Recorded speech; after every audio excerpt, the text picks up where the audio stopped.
কি বলছিস তুই একটু আগে? একটু আগে মানে আমতা করছিস কেন? একটু আগে কি বলছিস তুই? সুধা ডিভোর্সি? বাড়িতে কাউকে জানিয়েছিস এই কথাটা? না। এত বড় একটা কথা তুই বাড়িতে কাউকে জানাস নি? আর আমি চাইও না কেউ জানুক। প্লিজ ছোটকা, আমি রিকোয়েস্ট করছি, তুমি এটা কাউকে বলো না। অনেক বড় হয়ে গেছিস তাই না?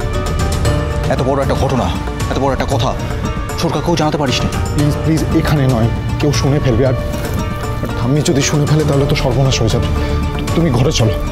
ঘরে যাবো মানে? সুধা ছাদে একা আছে, যা গিয়ে ওকে নিয়ে। হ্যাঁ হ্যাঁ, উনি ওনার সময় মতো চলে আসবেন। তুমি চলো আমার সঙ্গে ঘরে চলো। কি বলছিস তুই?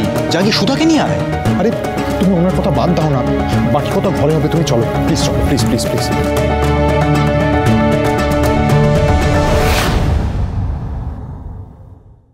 কি হলো?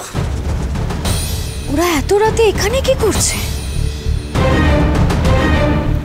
তার মানে দিদি ভাই আর দাদা ভাইয়ের মধ্যে বেশ ঝামেলা লেগে গেছে। বেশ হয়েছে।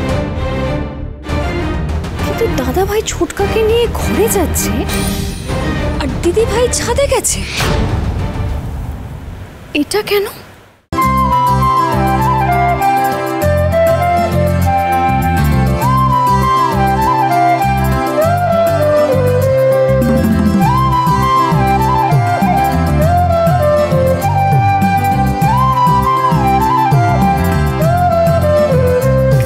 কথা দিয়েছি তখন আমি আমার কথা রাখবো মিস্টার বসু মল্লিক।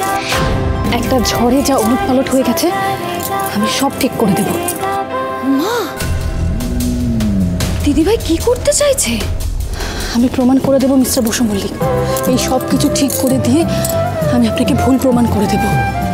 এই সব কিছু ঠিক করব, তারপরে আমি ঘরে যাব। আর এবার বুঝতে পেরেছি, দাদাভাই নিশ্চয়ই শাস্তি দিয়েছে। বেশ হয়েছে।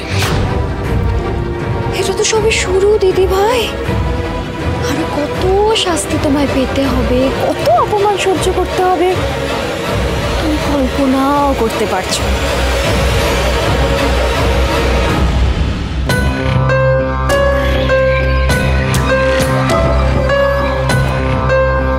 দিদি ভাই,